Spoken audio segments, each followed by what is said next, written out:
Hello, everyone. Welcome to our implementation week, kind of bonus coaching call.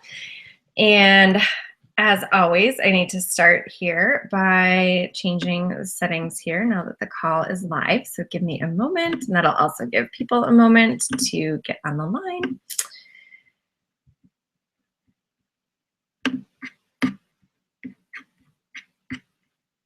Maybe.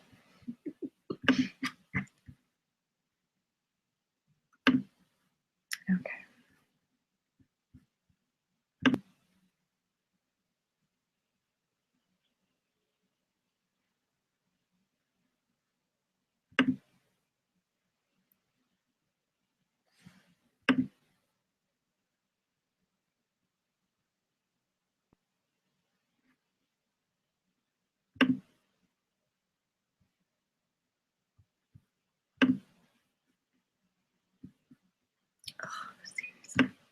Give me a minute here. My Google Plus page is being kind of goofy here. Okay, here we go. Delete. Yes, delete. Okay.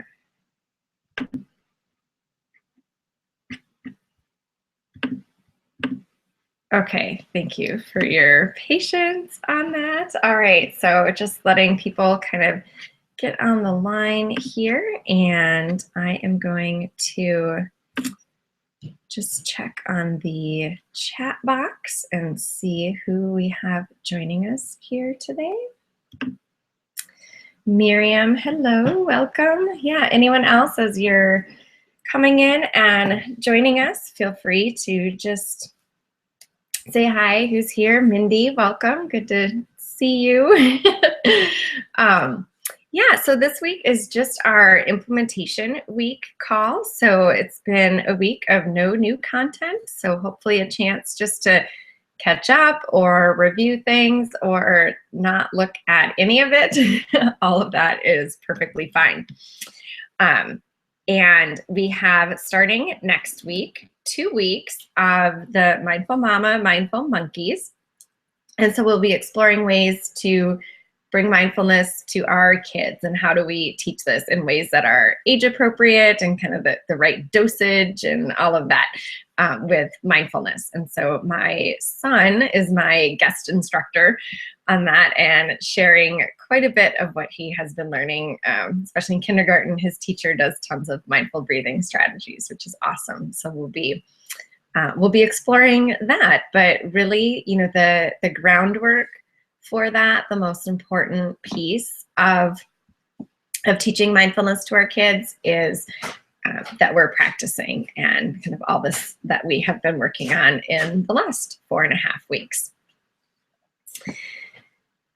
So we will begin today, and I do have to say I did not see questions that were submitted either via email or Facebook to me, so this might end up being kind of a shorter call, which is okay. Maybe some of us have taxes to do. Please tell me I'm not the only one who hasn't filed yet.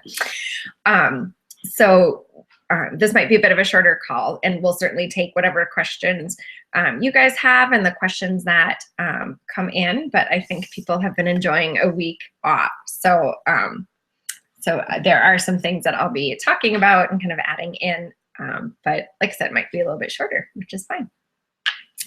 So we will go ahead and do a bit of practice together as we always start our calls, because this is the most important piece of this, and this practicing and the remembering to practice and the moments when we can just take a few moments. So if you're able to, I'll invite you to close your eyes and come into a comfortable position, comfortable posture, one that allows you to be alert and awake, and yet at the same time relaxed. And just taking a deep breath in and out.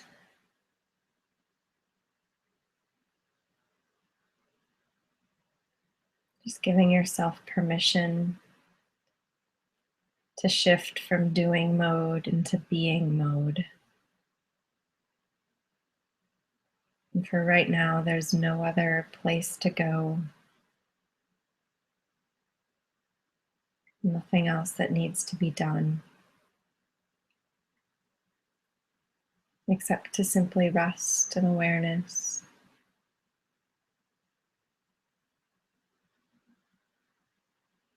It's taking deep, nourishing breaths.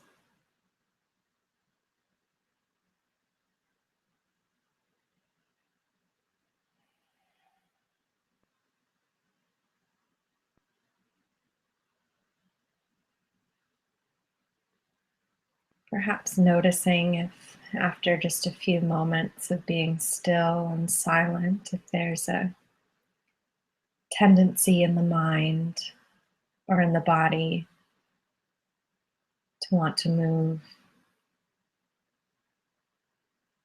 to want to engage. And just notice that tendency, that part of the mind that tries to seek stimulation or to seek distraction.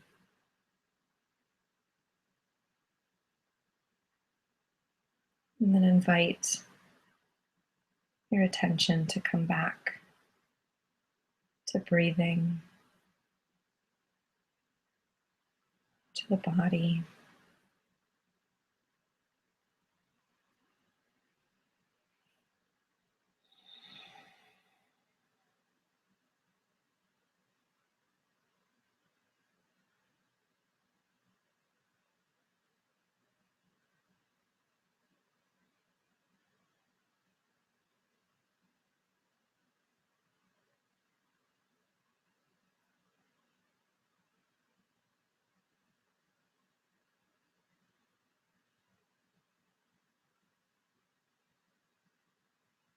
This practice of mindfulness is so different from all other forms of human activity. Maybe perhaps with the exception of sleep, in that there's no goal, there's no agenda,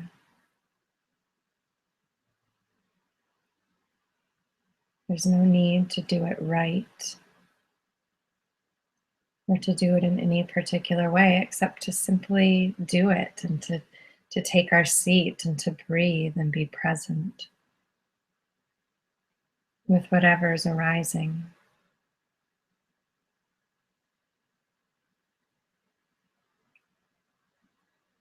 So if stress or worry or irritation arise, we simply note them and note the impact of that thought, how it impacts our awareness.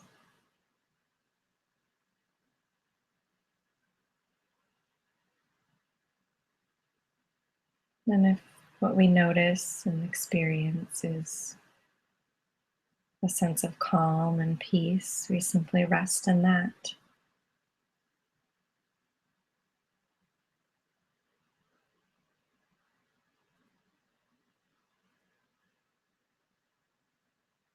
And just fully allowing ourselves to not have to do anything.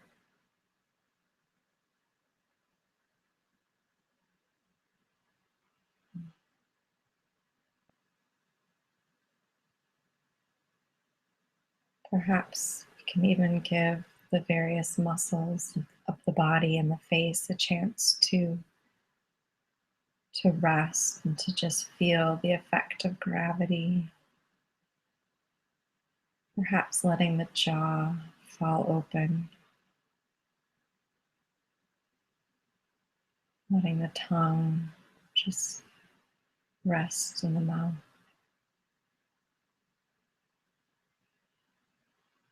Letting the eyes soften, space around and between the eyes.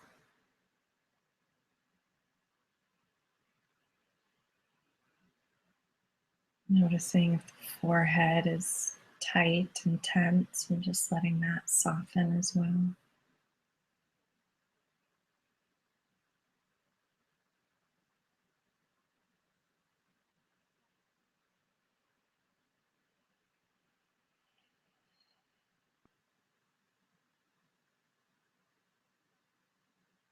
We'll just spend a few more moments here in silence,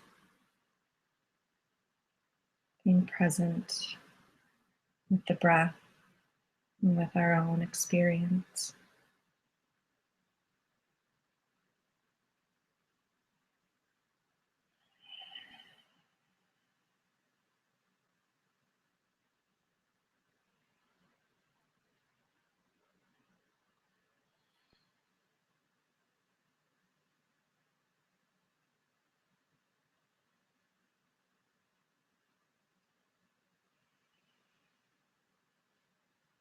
You can go ahead and gently open your eyes and come back to the room, come back to the call, to the screen. I've been noticing lately just all the tension in my face. I was remembering this summer on retreat, one of my teachers talking about how he would let himself have retreat face. He would just like let the jaw hang and like, we don't really realize how much of our face is being held with tension as we're kind of putting on a face for other people, and just kind of letting everything soften a little bit can be incredibly relaxing. So I've been kind of noticing that tension in my face lately. So again, welcome to those of you who have joined us since we started. You can go ahead and just say hi, let us know that you're here. Feel free to share questions. As I was saying at the beginning of the call, there were no questions that were submitted to me for this week, which is fine. It's an implementation week and kind of a break week.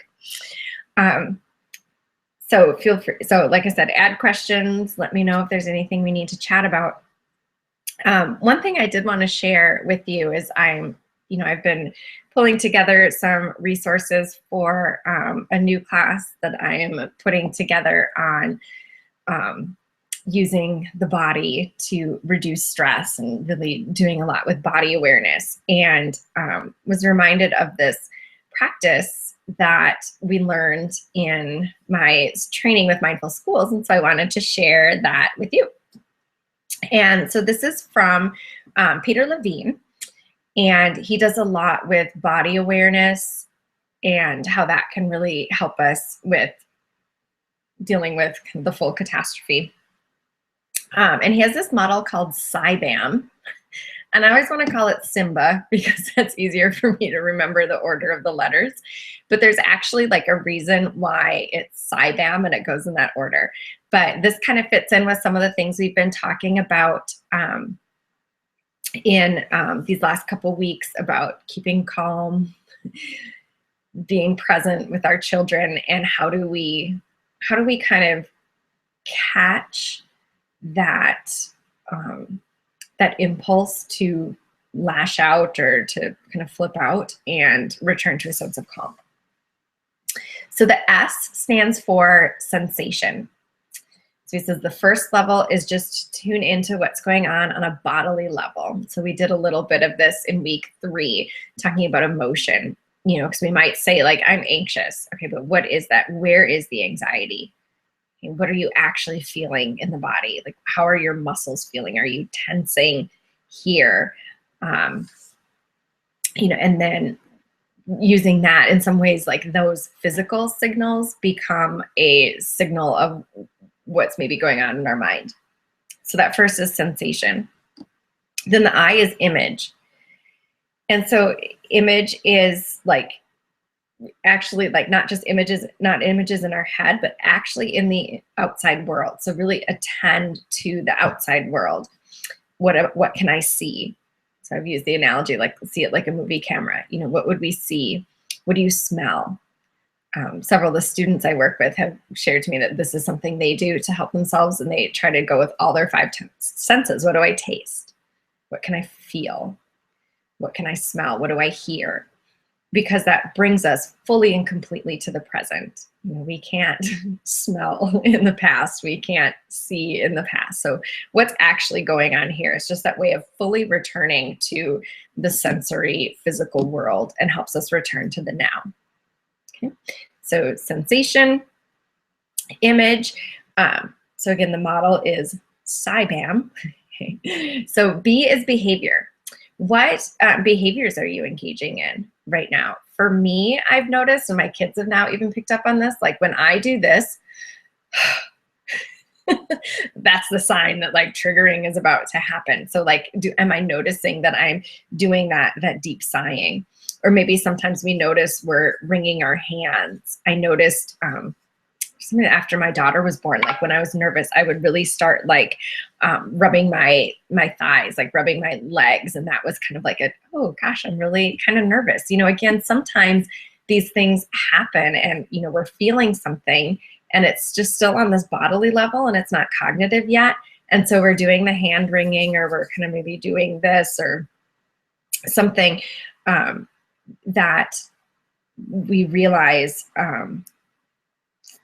we can realize like, oh yeah, something's going on here. And I can just tell that based on my behavior. So bringing an awareness to those behaviors, not so much your voluntary behavior, but things that you may be doing involuntarily. So like rubbing and kind of wringing our hands is one that can make us really nervous. Whereas doing this, kind of steepling the fingers, is a little bit more calming. So sometimes I'll notice if I'm kind of doing this, I'll just try to have that gentle, even like a prayer pose, but like actually kind of pressing the fingers together can help. Noticing our posture. Like, am I really rigid right now? What's my breathing like? Is my breathing really shallow? So just being aware of all those kind of behavioral aspects of the system, but again, the behavior that's usually outside of our conscious control. So that's a third one. So sensations, images, behaviors. A is affect. So it's kind of trying to figure out like, what is this actual emotion? And that can be simply just rating it positive, negative, neutral, or even going into further, like, is this something I'm trying to cling to? Is this something I'm trying to avoid? Like, what is actually kind of the felt sense in the body right now? Like, what's the actual emotion? And then the M, and again, there's a reason why it has to be CYBAM and not Simba, because the M stands for meaning. That's where we can start piecing that all together. So what does this mean? Okay, so here's what I'm sensing in my body. Here's what I'm seeing. Here's what I'm doing. Here's the emotion. What does this all mean? And piece it together. A lot of times we want to start there and we want to start with that interpretation. We've talked a lot about, getting lost in story. And if we can kind of piece out, it's kind of funny, but like piece out or kind of, separate out all of those things that are making up this particular experience, we get a bit more clarity. So at the end is the meaning. What does this all mean? Okay, what is actually happening? And if we've gone through that model, we can see it much more for what it is. We can see it with a lot more clarity than we had prior. So that's just the strategy that I want to share with you today. It's kind of a way of being able to befriend emotion, a way of being able to befriend our experience. And it's a great thing to remember. Again, it's kind of an awkward word, but CYBAM, if we can remember that for the moments when we're just feeling like totally stressed out and flustered. And I see Mindy mentioned when I'm meditating, my mind wanders. I always notice that my face tenses up. And I remember to be present again. I can relax my face again. Yeah, it is interesting. Jon Kabat-Zinn talks about this with posture. And so if you're noticing that you've been carried away in thought, or, sometimes in practice, it's not even that we've been carried away in thought, but we just become a bit dull, if that makes sense. Like we just feel like we're a little bit behind the moment, a little bit under the moment, not quite present. And usually if we check in with posture, we realize we've maybe caved in a little bit in the chest, or we've kind of slumped a little bit. And so just changing the posture can dramatically change the quality of our awareness. So yeah, and certainly moving to thinking can create tension. Yeah, and with the face too, I was reading in, I can't even remember the book that I was reading, but about how hard we work to keep our jaw up all day. Like the natural state of the jaw would be to, be like that, but we don't want to do that because, think of how we associate this face. It's just not one that we associate as like being attractive, and we often associate it as like not being intelligent or engaged.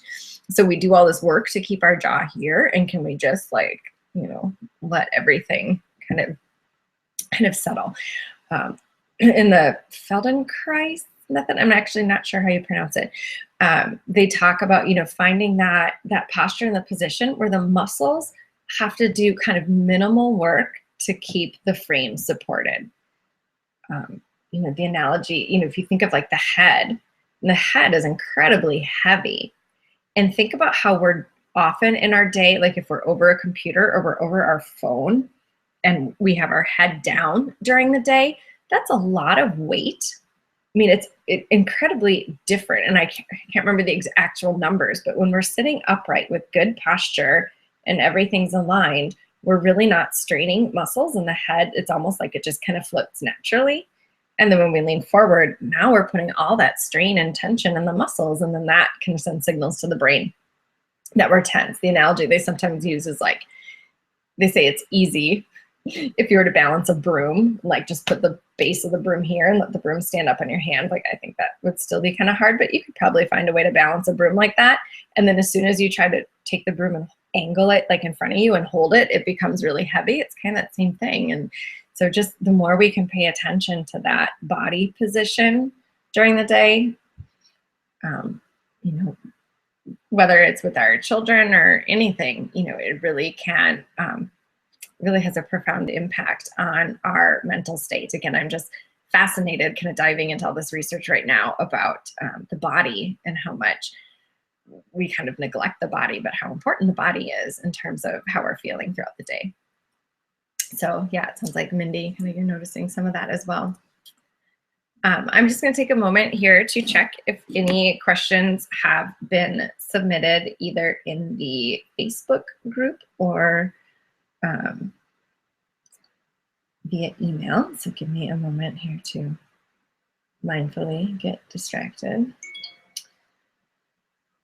Okay.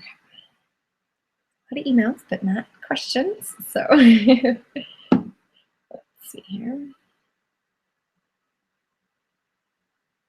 Oh, see, Mindy had just commented on the course site. Yeah, parenting of how we feel is best versus going with appearances or compliance. Yeah, where we have to, I mentioned in one of the videos for this week, like sometimes we're really concerned about what others are going to think of us in our parenting. And sometimes that can help. I notice like if the windows are open, sometimes maybe I'm not quite as quick to react on something like, oh my gosh, what are the neighbors going to think? Like, oh yeah, mindful mama, whatever.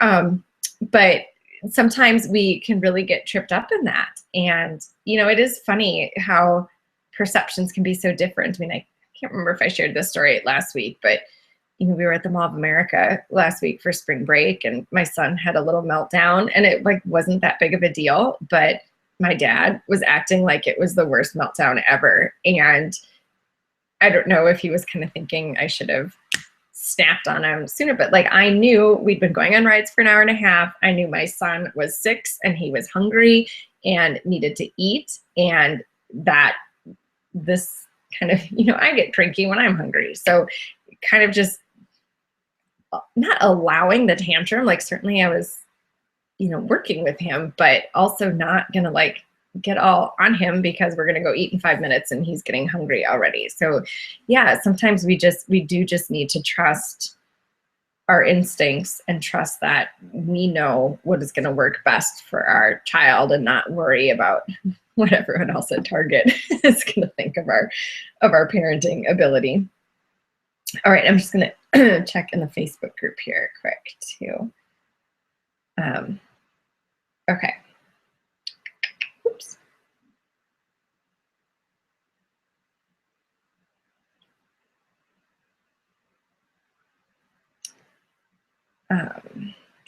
Yeah, I just wanted to say thanks to the people in the Facebook group who've been sharing resources that you're finding. It is so amazing, all of the cool things that are out there for kids, like the songs and the articles and stuff. So that's just fantastic to have all those resources.